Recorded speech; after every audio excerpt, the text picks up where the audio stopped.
Students, आज जो है वो हम वर्ब की प्रैक्टिस करने लगे हैं। इससे पहले हमने आर्टिकल, नाउन, प्रोनाउन, इनकी प्रैक्टिस हमारी ऑलरेडी हो चुकी हुई है और इनके ऊपर डिटेल लेक्चर भी रिकॉर्ड हो चुके हैं। अगर आपने इन चीज़ों को नहीं पहले समझा हुआ तो पहले उन टॉपिक्स को समझें। जैसे कि अगर आज हम वर्ब की कुछ टाइप्स हैं जिसमें transitive, intransitive, finite, infinite, infinitive और इसके अलावा रेगुलर और इरेगुलर के टॉपिक्स के ऊपर डिस्कशन करने लगे हैं और इन्हीं से रिलेटेड हम 30 एमसीक्यूज को सॉल्व करेंगे जो कि हमारे मुख्तलिफ एग्जाम्स में आ चुके हुए हैं, जिनमें पीपीएससी, सीएसएस और इस तरह के एग्जाम में। अगर आप इन एग्जाम की प्रिपरेशन कर रहे हो तो सबसे पहले आप अपने कॉन्सेप्ट्स को क्लियर करो। अगर आपके कॉन्सेप्ट्स क्लियर हो जाते हैं देन आप प्रैक्टिस की तरफ आओ। और इन 30 एमसीक्यूज की प्रैक्टिस करने के साथ साथ और भी आप वेबसाइट्स के ऊपर जाकर अदर एमसीक्यूज की प्रैक्टिस करो। प्रैक्टिस से आपको क्लियर हो जाता है कि आपको कितनी चीज समझ आई और कितनी चीज जो है वो आपकी अभी तक क्लियर नहीं हुई है। So practice makes the man perfect. तो प्रैक्टिसिंग जो है वो लाजमी है, तो प्रैक्टिस आपने अच्छे से करनी है। अब इन 30 एमसीक्यूज को प्रैक्टिस करवाने का मकसद क्या है कि इसमें हम ये देखेंगे कि ये वाला आंसर ठीक है तो क्यों ठीक है, ये वाला आंसर गलत है तो क्यों गलत हुआ है। सो आपको जो है वो बिल्कुल वीडियो के साथ साथ शीट शो हो रही होगी, उस पर एमसीक्यूज की नंबरिंग के साथ मार्क है। मैं यहाँ पर रीड करूंगा और नंबरिंग के साथ साथ आपको सोल्व करवाता जाऊंगा। आपने देखते जाना है और काउंटर वेरीफाई करते जाना है कि कौन सा गलत हो रहा है और क्यों गलत हो रहा है और क्यों सही हो रहा है। देखिए, कोई भी चीज की प्रिपरेशन जब आपकी स्टार्ट होती है ना तो उसमें आपकी, क्योंकि मैंने आपको फर्स्ट डे लेक्चर से कह रहा हूँ कि आपकी जो इंग्लिश है that will be like mathematics, और मैथमेटिक्स जैसे एल्गोरिथम्स और लॉज और रेगुलेशंस पे चलती है, सेम एज इंग्लिश भी इन्हीं बेसिस पे चल रही होती है। आप इंग्लिश को कोई भी सेंसेस बेस पे या कोई रैंडम टिक नहीं कर सकते हो, इसको एक पूरा का पूरा लॉजिक क्रिएट हुआ होता है। सो इसीलिए अगर आपने लॉजिक के साथ समझना है तो फिर आप बिल्कुल ठीक, अगर आप ऑनलाइन व्यू कर रहे हो तो ठीक चैनल पर आए और आपको बिल्कुल जो है वो लॉजिक्स के साथ समझाया जाएगा। तो वीडियो स्टार्ट करते हैं। फर्स्ट वाला एमसीक्यूज है हमारे पास, identify the types of underlined verb. She owns 3 luxury car, उसके पास 3 लग्जरी कार हैं और अंडरलाइन वर्ब है ऑन। अब आपने ऑन के बारे में बताना है, पहला एमसीक्यूज है उसमें आपने ऑन के बारे में बताना है कि ऑन जो है वो क्या होगा। Action verb, non action verb, phrasal verb और इररेगुलर वर्ब, सबके बारे में जानते हैं जरा। वैसे तो वर्ब के ऊपर डिटेल वीडियो रिकॉर्ड है, अगर आपने वो पहले नहीं ली तो पहले वो ले लो, देन आप प्रैक्टिस के ऊपर आओ ताकि आपको क्लियर हो सके कि आप किस टॉपिक पे समझ रहे हैं और किस टॉपिक पे बात करने के लिए हम चल रहे हैं। सो बाकी इसमें भी मैं थोड़ा थोड़ा टच दूंगा, लेकिन बेहतर यही है कि आप पहले वो वीडियो देख लो। वर्ब के ऊपर रिकॉर्डिंग नंबर 1 है, लेक्चर नंबर 1 वर्ब के ऊपर जो है वो रिकॉर्ड हो चुका हुआ है ऑलरेडी, वो आप देख लो। उसमें आपको सारी जो है वो action, non action, regular, irregular, finite, infinite, infinity सारे, और इसके अलावा जेरेंड वगैरह के ऊपर भी डिस्कशन हो चुकी है हमारी। अब एक्शन वर्ब होते कौन से हैं? एक्शन वर्ब वो वर्ब होते हैं, पहला जो ऑप्शन है वो है एक्शन वर्ब। एक्शन वर्ब वो एक्शन होते हैं जिसमें कोई एक्शन परफॉर्म किया जाए, यानी फिजिकली आप कोई ना कोई एक्शन परफॉर्म कर रहे हो तो वो आपका क्या कहलाएगा? एक्शन वर्ब कहलाएगा। और नॉन एक्शन वर्ब, आपके वर्ब नॉन एक्शन भी होते हैं, होता वो भी वर्ब है लेकिन उसमें कोई एक्शन परफॉर्म नहीं किया जा रहा होता, उसको आप क्या कह रहे होते हो? Non action verb. सो आपने बताना है यहाँ पर कि जो ऑन है वो एक्शन वर्ब है, नॉन एक्शन वर्ब है, फ्रेजल है या इररेगुलर एक्शन वर्ब है। सो ऑन जो है ये शो कर रहा है मलकियत को। अब मलकियत में कोई एक्शन नहीं परफॉर्म हो रहा, ये एक उसकी सिर्फ पोजेसिव केस को शो किया जा रहा है। सो ये एक्शन तो नहीं, नॉन एक्शन होगा, बिल्कुल नॉन एक्शन होगा। फ्रेजल वर्ब नहीं हो सकता, फ्रेजल वर्ब में एक फ्रेज क्रिएट हुआ होता है, यहां पर सिर्फ एक वर्ड है तो एक वर्ड फ्रेज नहीं हो सकता, ठीक है। फ्रेजल जो है, फ्रेजल में आपको पूरा एक फ्रेज दिया जाता है, तो यहां पे ये फ्रेजल नहीं हो सकता। उसके बाद irregular verb, irregular action verb, ये इररेगुलर एक्शन वर्ब भी नहीं है, ये बल्कि एक नॉन एक्शन वर्ब है। आपके एक्शन वर्ब से आगे ही रेगुलर, इररेगुलर निकलते हैं, क्योंकि जब हम इनकी टाइप डिस्कस की थी आपको पता होगा कि वर्ब की 2 टाइप्स निकली थी, एक्शन वर्ब और नॉन एक्शन वर्ब। अब एक्शन वर्ब की ही आगे निकली थी type regular, irregular, infinitive, infinitive. Non action की कोई टाइप नहीं आगे निकलती। सो इसीलिए ये action on the basis action की ही आगे टाइप्स निकल रही होती है। सो इसका आंसर आएगा आपके पास नॉन एक्शन वर्ब। नेक्स्ट दूसरा एमसीक्यूज है, which of the following sentence using action verb. कौन सा एक्शन वर्ब होगा? I prefer coffee over T, मैं चाय को ज्यादा, कॉफी को ज्यादा प्रेफर करता हूँ चाय की बिनिस्बत। एक ये हो गया। ही थिंक अबाउट हिज फ्यूचर, वो अपने फ्यूचर के बारे में जो है वो सोचता है। The chef is testing the soup, chef ने जो है वो टेस्ट किया सूप को, एंड सूप टेस्ट डिलीशियस। अब इनमें आपने एक्शन देखना है। पहले वाला देखो, I prefer coffee over T, इसमें कोई एक्शन नहीं है, वो सिर्फ अपनी विल बता रहा है कि मैं हमेशा जो है वो टी के ऊपर जो है कॉफी के ऊपर टी को प्रेफर कर रहा हूं, ये उसमें सिर्फ उसकी विल बताई जा रही है। दूसरा है ही थिंक अबाउट द फ्यूचर, वो अपने फ्यूचर के बारे में सोचता है, ही थिंक अबाउट द फ्यूचर, उसमें सोचना, आपकी थिंकिंग जो है, जो आपके दिमाग में प्रोसीजर चल रहा होता है, वो कभी भी एक्शन नहीं होता होता, ठीक है। आप बैठे सोच रहे हो, देख रहे हो, वो आपके सारे क्या हैं, वो आपके नॉन एक्शन वर्ब है, वो एक्शन वर्ब नहीं होते थिंकिंग वगैरह। The chef is testing the soup, यही आंसर है, क्योंकि शेफ ने टेस्ट किया सूप को फिजिकली जाके। अब आपके फिजिकल सेंसेस के अंदर ये टेस्ट करना एक सेंस शामिल है, जिसमें हमारी 5 सेंसेस बेसिकली आती है, चखना, सूंघना, हाथ लगा के महसूस करना, देखना, स्मेल करना, तो ये सारी आपके सेंसेस में आ जाती हैं और ये फिजिकली सेंसेस हैं आपके। सो जो फिजिकली सेंस में जितनी भी चीजें आती हैं वो आपका एक्शन वर्ब होता है, तो हमने यहाँ पर एक्शन वर्ब भी बताना था, तो the chef is testing this soup, ये आंसर बिल्कुल ठीक है। अब लास्ट वाला जो ऑप्शन है, द सूप डिलीशियस, अब यहाँ पर जो है वेरी डिलीशियस, ये सूप की एडजेक्टिव बताया जा रहा है, यानी सूप को इलेबोरेट किया जा रहा है, उसके बारे में कोई वर्ब को बात नहीं की जा रही, तो इट्स ये चौथा एमसीक्यूज भी इसलिए गलत है, सी वाला एमसीक्यूज ठीक है, the chef is testing the soup. Next है, in I am having a great time at the party, the underline having is, अच्छा हैविंग जो है, हैविंग से निकला है वर्ड, ये थर्ड वाला हम डिस्कस कर रहे हैं, हैविंग बेसिकली हैव से निकला। अच्छा हैव जो है वो बेसिकली मलकियत के लिए शो होता है, लेकिन कभी कभी हैविंग जो है वो किसी चीज के एक्सपीरियंस को शो कर रहा होता है। वो कह रहा है कि मैंने पार्टी में एक वक्त को बड़ा एंजॉय किया, वो उसने एक्सपीरियंस किया है। सो जो एक्सपीरियंस होते हैं वो हमारे यहां पर एक्शन वर्ब होते हैं, तो ये बी वाला इसका आंसर ठीक है। अगर यहां पर हैविंग से रिगार्डिंग किसी चीज की मलकियत को शो कर रहे होते, पोजेशन को शो कर रहे होते, तो फिर ये पहले वाला ऑप्शन होना था, यहां पर ऑप्शन होना था ये स्टैटिक वर्ब या पोजेशन। आगे नेक्स्ट 4 वाला एमसीक्यू है, identify the verb types, the baby slept for 4 hours. अब यहां पर जो वर्ब है स्लेप्ट, ये कौन सा वर्ब है, ट्रांजिटिव है या इंट्रांजिटिव है, ये देखना है। सो इसके बारे में भी ऑलरेडी मैंने डिस्कशन कर चुका हूं। ट्रांजिटिव में, ट्रांजिटिव वर्ब ऐसे वर्ब होते हैं जिनको अपने साथ ऑब्जेक्ट लाने की जरूरत पड़ती है, यानी अपनी बात को कंप्लीट करने के लिए ऑब्जेक्ट की जरूरत पड़ती है। और इंट्रांजिटिव में वो वर्ब होते हैं जिनको no need for any of any object, यानी जिनको कोई जरूरत नहीं होती अपने बात को कंप्लीट करने के लिए ऑब्जेक्ट की। अब ये देखें, the baby slept for a hour, the baby slept for 4 hours, baby जो है वो 4 घंटों से सो रहा है। अब स्लेप्ट के बाद जो आपको लग रहा है ना ऑब्जेक्ट फॉर अ 4 आवर, वो ऑब्जेक्ट नहीं है, वो आपका यहां पर फॉर अ 4 एक प्रेपोजिशनल फ्रेज है, वो ऑब्जेक्ट नहीं है, ठीक है। फॉर अ 4 आवर वो ऑब्जेक्ट नहीं है, बेबी 4 घंटों से सो रहा है, वो ऑब्जेक्ट नहीं है। इसके आगे स्लेप्ट के बाद ऑब्जेक्ट नहीं है, वो प्रेपोजिशन है, सिर्फ प्रेपोजिशनल फ्रेज उसको कहेंगे। सो यहां पर ऑब्जेक्ट नहीं है, तो इसमें ये कौन सा बन जाएगा इसका आंसर, इंट्रांजिटिव। नेक्स्ट हमारे पास है, which of the following sentence contain a transitive verbs, इसमें कौन से के पास ट्रांजिटिव वर्ब है। ट्रांजिटिव वर्ब वो वर्ब्स होते हैं जिनको ऑब्जेक्ट की जरूरत पड़ती है। The crisis grew worse, the boy grew rapidly, the farmer grew tomatoes and tree grow well here.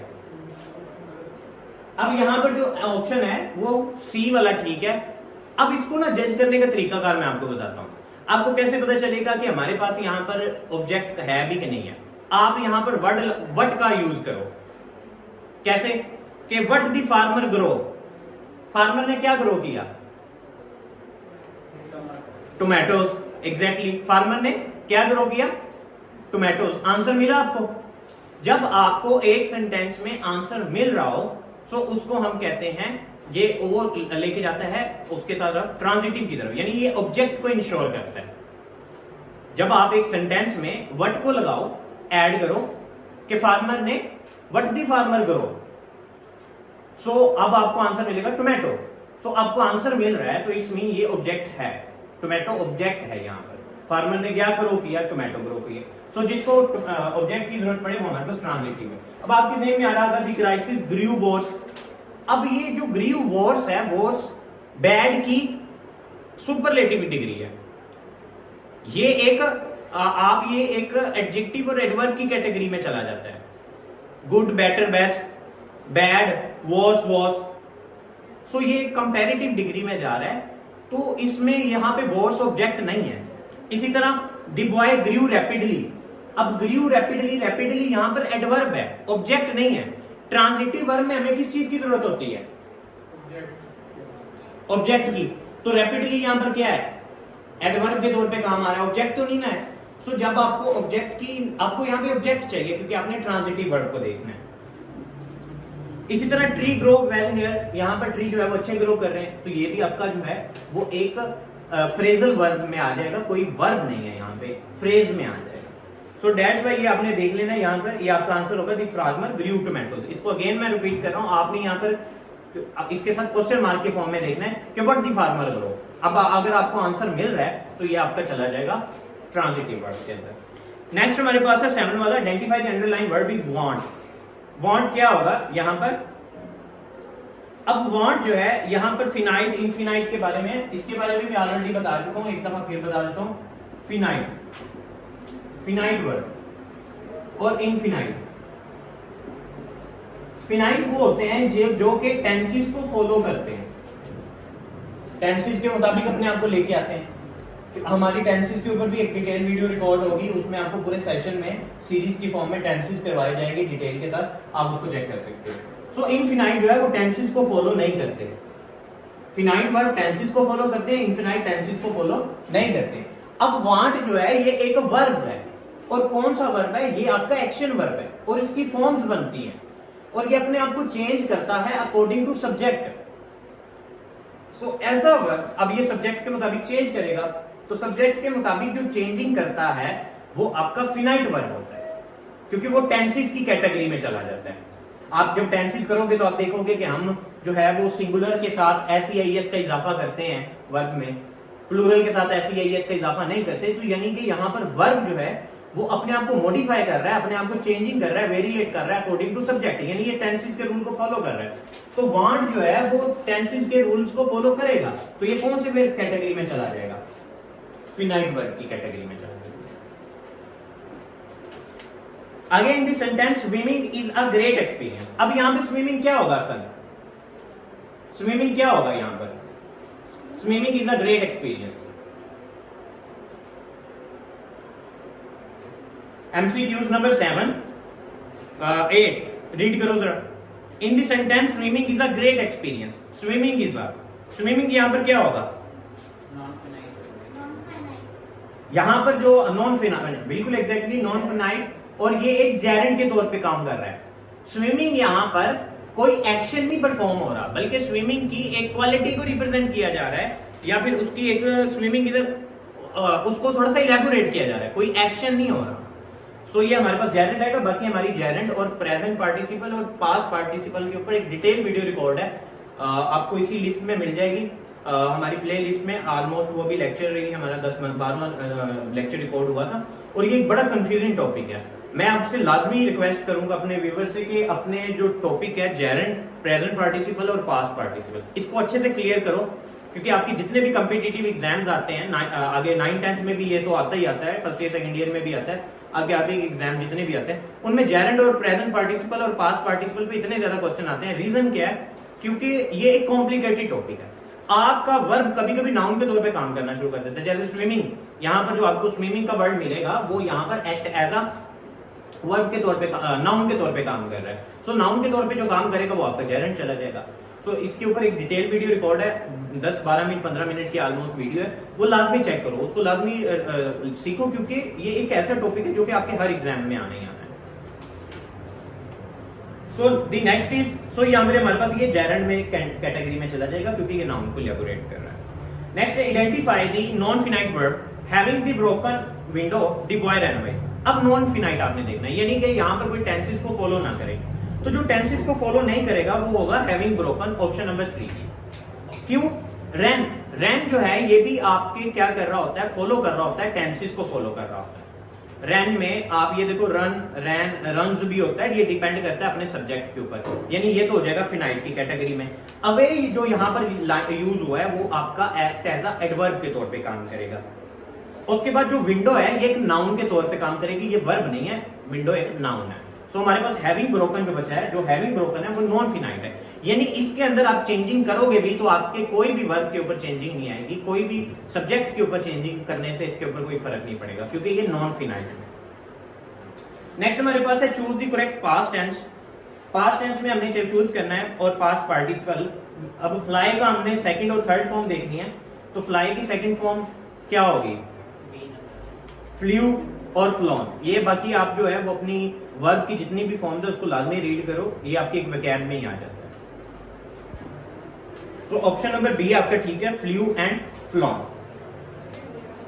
Which of the following group contain only regular verbs. अब रेगुलर वर्ब्स और इररेगुलर वर्ब्स, इसके ऊपर आप देख लें जरा, इसके ऊपर भी वीडियो रिकॉर्ड है ऑलरेडी, तो ये सारे वर्ब की टाइप्स में ही हमने डिस्कस किए हुए हैं। मैं इसको लिटिल बिट यहां पे भी बता देता हूं, इररेगुलर और रेगुलर। अच्छा, कुछ वर्ब्स ऐसे होते हैं जिनके आखिर में ईडी लग जाता है, जैसे कि call, called, called, play, played, played. So जिनके आखिर में ईडी लगता है ऐसे वर्ब्स को हम कहते हैं रेगुलर वर्ब्स। और इररेगुलर वर्ब्स उनको कहा जाता है जिनके आखिर में ईडी नहीं लगता, जैसे कि हम बात कर लेते हैं गो। गो की सेकंड फॉर्म क्या होगी? वेंट और गोन। गो, गोट, गोड नहीं होगा वर्ड, गो वेंट गो। तो ऐसे जिनके साथ ईडी लगता है वो आपके रेगुलर वर्ब्स होते हैं, और जिनके साथ ईडी नहीं लगता वो इररेगुलर वर्ब्स होते हैं। तो आपने यहाँ पे चूज करने कि कौन से रेगुलर वर्ब्स है। तो आपका जो प्ले, प्लेड, वॉक, प्ले और डिसाइड, पहले वाला जो ऑप्शन है वो आपका बिल्कुल ठीक है, यही आपके रेगुलर वर्ब्स में आ जाते हैं। नेक्स्ट हमारे पास है 12 वाला, identify the correct form of verb lie. Lie की जो फॉर्म्स है वो बी वाला ऑप्शन है, लाई, ली, लेन। नेक्स्ट 13 वाला एमसीक्यूज है, which is mean of the phrasal verb give up. Give up कहते हैं छोड़ देना, ठीक है, आप कुछ कर रहे हो, उस काम को छोड़ दो, तो उसको हम कहते हैं गिव अप करना। सो इसका बी वाला ऑप्शन होगा, to stop trying. Filling the blank, the meeting was dash due to having rain.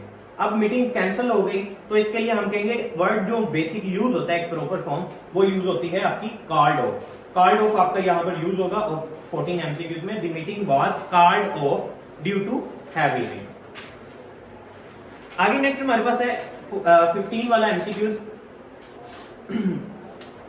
Choose the correct phrasal word to tolerate and endorse unpleasant situation. अब जो टू टॉलरेट या to endorse the unpleasant condition, यानी इसका मतलब होता है बर्दाश्त करना वो कंडीशन जो आपको अच्छी नहीं लगे, तो इसके लिए आप जो है वो यूज करते हो पुट अप विद। ये आप फ्रेजल वर्ड यूज करते हो, पुट अप विद। नेक्स्ट 16 है, which type of word is underlined? She resembled her mother. अब वो अपनी मां की तरह लगती है, तो resemble यहां पर क्या होगा? ये आपके पास एक्शन वर्ब होगा, नॉन एक्शन वर्ब होगा, नॉन एक्शन वर्ब होगा भाई। उसमें उसने कुछ तो नहीं ना, कोई एक्शन तो नहीं ना परफॉर्म किया। अब मैं या फिर मैं कहता हूं कि मैं जो है वो अपने बाप की तरह लगता हूं, तो इसमें मैंने कोई ऑप्शन तो कोई एक्शन तो नहीं ना परफॉर्म किया, बल्कि मेरी रिजेम्बलेंस उससे साथ है। It's just a non action category. ये एक नॉन एक्शन। एक्शन तो ये होता ना कि मैं चल के जाता, कुछ करता, मैं खाता, मैं पीता, तो मैं कोई एक्शन परफॉर्म, इसमें कोई एक्शन तो नहीं ना है, सो ये आपके नॉन एक्शन में जाएंगे। डी नेक्स्ट 17 वाला है, in the water is boiling, the word boiling is. अब बॉइलिंग यहां पर क्या होगा? बॉइलिंग यहां पर आपके पास इंट्रांजिटिव होगा। ट्रांजिटिव में ऑब्जेक्ट की जरूरत होती है, अब बॉइलिंग के बाद कोई ऑब्जेक्ट नहीं है तो आपका इंट्रांजिटिव है। To understand the physical requires of patient, what to understand. अब टू जिसके स्टार्टिंग में आ जाए, ये आपने एक बेसिक फार्मूला आपको ऑलरेडी बताया हुआ है कि टू के बाद आपका कोई भी बेसिक फॉर्म ऑफ वर्ब आ जाए तो आपका इंफिनिटिव की कैटेगरी में। ओके, सो नेक्स्ट हमारे पास 19 वाला एमसीक्यूज है, choose the sentence with irregular verb. अब इररेगुलर वो वर्ब्स होते हैं जिनमें आखिर में ईडी नहीं आ सकता। अब यहाँ पे ही कुक्ड, तो ऑलरेडी ईडी आया हुआ है, ये फॉर्म ऑफ में आपने देखना है, सो ये तो आपका रेगुलर की कैटेगरी में चला गया। इंजॉयड भी, सेकंड बी ऑप्शन भी, इंजॉयड जो है ये भी आपकी रेगुलर कैटेगरी में चला गया। फिर जो हमारे पास डी वाला ऑप्शन है, we waited for the bus, ये भी आपकी रेगुलर कैटेगरी में चला गया। हमने चूज करना है इरेगुलर, तो सी वाला ऑप्शन है रो। ओके, 19 वाला एमसीक्यू है, choose the irregular verb. From the past tense. Irregular वो होता है जिसके आखिर में ईडी नहीं आता। तो आप इन ऑप्शंस में देख लो कि ईडी किनके साथ नहीं है, रोड वाला है, सी वाला ऑप्शन है। 20 वाला है why does look after mean. Look after मतलब होता है टेक केयर करना, देखभाल करना। तो to take care of someone, B वाला ऑप्शन हो जाएगा। Which sentence contain a non action word showing a mental state. अब जो है आपकी मेंटल स्टेट को जो शो करे, तो मेंटल स्टेट को यही शो करेगा ना आपका she remembers your number, B वाला ऑप्शन। बाकी सारे एक्शन वर्ड्स हैं और ये आपका नॉन एक्शन की कैटेगरी में चलेगा, यानी उसने अपना नंबर याद किया, तो इसमें कोई एक्शन नहीं परफॉर्म हुआ, उसने अपनी मेंटल स्टेट में ही इसको आंसर किया। Inverse state the kick use as a transitive verb. Transitive verb के तौर पे आपने यूज करना है। ट्रांजिटिव वर्ब में he kick the football hard, B वाला ऑप्शन इसका ठीक है क्योंकि उसने फुटबॉल को किक किया। बाकी सारों में अगर आप देखोगे तो वो वहां पर कोई ऑब्जेक्ट नहीं है, ट्रांजिटिव मीनिंग वो इंट्रांजिटिव कैटेगरी में जा रहे हैं, तो बी वाला बिल्कुल ठीक है। Identify the verb in the singing the verb is captivated the audience, the singing birds. अब यहां पर जो हमारे पास आपने फिनाइट वर्ब को चूज करना है। फिनाइट वर्ब यहां पर हमारा कैपिटिवेटेड होगा, वो आपका फिनाइट वर्ब होगा, बी वाला option. Choose the correct past participle from the irregular drink. Drink की थर्ड फॉर्म क्या होगी, ड्रंक। ड्रिंक, ड्रैंक, ड्रंक, ये आपकी थर्ड फॉर्म हो जाएगी। Complete the sentence I need dash my old notes from the. तो यहां पर इसका ऑप्शन ए होगा, लुक ओवर होता है, अपने नोट्स को देखना, लुक ओवर। द जज felt the hammer and the surface felt rough. अब इसमें ऑप्शन क्या होगा कि आपने देखना है कि एक्शन और नॉन एक्शन कौन से हैं। द जज फेल्ट द हैमर, उसने हाथ लगा के महसूस किया, यानी एक एक्शन वर्ब हो गया। और सरफेस रफ है, तो सरफेस की क्वालिटी है कि वो रफ है, वो कोई एक्शन नहीं है। तो पहला एक्शन है, दूसरा नॉन एक्शन। जज ने हैमर को हाथ लगा के देखा, यानी ये एक्शन वर्ब है। दूसरे में सरफेस रफ है, अब इसमें कोई एक्शन नहीं हुआ, सरफेस की क्वालिटी को बयान किया जा रहा है, तो वो नॉन एक्शन है। तो एक्शन और नॉन एक्शन जो बी वाला ऑप्शन है, वो first is action and second is non action, B वाला ऑप्शन होगा। Which of the following contain cognate verb object. अच्छा, कोग्नेट वर्ब वो होते हैं कि ऐसे जो कि ऑब्जेक्ट के साथ को रिलेट कर रहे हो, जिनको इंटरचेंज नहीं किया जा सकता और उनका आपस में बड़ा गहरा ताल्लुक हो। जैसे कि सिंग अ सॉन्ग, सिंग गाना, सॉन्ग, अब इन दोनों के आपस में एक रिलेशन है, आप चेंज नहीं कर सकते हो। तो यही हमारा ऑप्शंस में भी होगा, ही sang beautifully song. Analyse the word the crying is, the crying baby. अब यहां पर द क्राइंग बेबी, जहां पे क्राइंग जो है वो वर्ब नहीं है, वो नाउन के तौर पे एक्ट कर रहा है, यानी एडजेक्टिव के तौर पे एक्ट कर रहा है, यानी बेबी को इलेबोरेट कर रहा है। मैं कहूं बेबी नाउन है, मैं कहूं रोता हुआ बेबी, तो बेबी को क्या किया है, मॉडिफाई कर दिया है। बाकी एडजेक्टिव पे हमने डिटेल वीडियो रिकॉर्ड करवाई है, उसमें भी आपको ये क्लियर हो जाएगा कि एडजेक्टिव और एडवर्ब में फर्क कैसे पता चलता है। तो ये हमारे पास जो है वो प्रेजेंट पार्टिसिपल यानी एडजेक्टिव के कैटेगरी में जाएगा। 29 है, which of the following is irregular verb having V1, V3 and V3 are same। जिसकी वर्ब की ऐसा वर्ब ने देखना है हमने जिसकी तीनों फॉर्म सेम रहे। तो इसमें सी वाला ऑप्शन है, ब्रस्ट, उसकी तीनों जो है वो वर्ब की फॉर्म सेम रहती है। लास्ट 30 वाला एमसीक्यूज है, the business run into financial trouble. अब यहाँ पे रन इनटू क्या है, रन इनटू है ट्रांजिटिव एंड इंस्पिरेबल। ट्रांजिटिव और इंट्रांजिटिव के ऊपर भी मैंने बताया हुआ है आपको कि जो इसको आगे फर्दर जरूरत पड़े ऑब्जेक्ट की। इंस्पिरेबल का मतलब ये होता है जिसको तोड़ा ना जा सके, जिसको तोड़ने से उसका मायने चेंज हो जाए, जिसको तोड़ा ना जा सके उसको हम कहते हैं। तो इसलिए इसका आंसर जो है वो ट्रांजिटिव है, इंस्पिरेबल होगा। सो इस तरह हमारे 30 एमसीक्यूज क्लियर होते हैं। आई होप सो आपको इस प्रैक्टिस से कुछ ना कुछ लर्न करने को मिला होगा, कुछ ना कुछ सीखने को मिला होगा। And if you like this video please subscribe this channel and share with your friend and even like this one. Thank you so much and Allah.